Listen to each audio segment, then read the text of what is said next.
ഒരു പേപ്പർ കഷ്ണത്തിൽ ഓരോ കാര്യങ്ങൾ എഴുതി കൊടുത്തു വിടുകയാണ് ബിഗ് ബോസ്. അത് വായിച്ചിട്ട് അതിന് പറ്റിയ ആളെ സെലക്ട് ചെയ്യുക, അതാണ് പരിപാടി. അപ്പൊ നമ്മുടെ അഭിഷേകിന് കിട്ടിയത് പേപ്പറിൽ ഇങ്ങനെയാണ് എഴുതിയിരുന്നത്: തകർന്നു വീഴാൻ പോകുന്ന ഒരു വിമാനത്തിൽ 9 പാരച്യൂട്ടുകൾ മാത്രമാണ് ഉള്ളതെങ്കിൽ അത് കൊടുക്കാതെ ഒഴിവാക്കി വിടുന്നത് ആരെ ആയിരിക്കും എന്നാണ് അഭിഷേക് പറയേണ്ടത്. അവിടെ ഇരിക്കുന്ന ആരുടെ പേര് പറഞ്ഞാലും അത് അവർക്ക് സങ്കടം വരും. അപ്പൊ എന്താണെങ്കിലും ഇത് ആരുടെ പേരായിരിക്കും പറയുന്നുള്ള ഇതില് സായി ആണെങ്കിലും സിജോയൊക്കെ നല്ല ചിരിച്ചിരിക്കുന്നുണ്ട് അവിടെ കിടന്ന്. എന്താകും അവസ്ഥയെന്ന് ഓർത്ത് ഉടനെ ജിൻഡോയുടെ പേരാണ് നമ്മുടെ അഭിഷേക് പറയുന്നത്.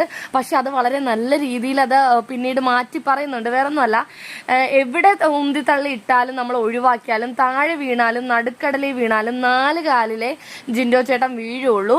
ആ വീഴുന്നതിനുള്ളിൽ എങ്ങനെ രക്ഷപ്പെടാം, അവിടെ നിന്ന് എങ്ങനെ കരകയറാം എന്നുള്ള ഐഡിയ ഒക്കെ പുള്ളി ആ സമയത്തിനുള്ളിൽ ചിന്തിച്ച് തീരുമാനിച്ചിട്ടുണ്ടാകും.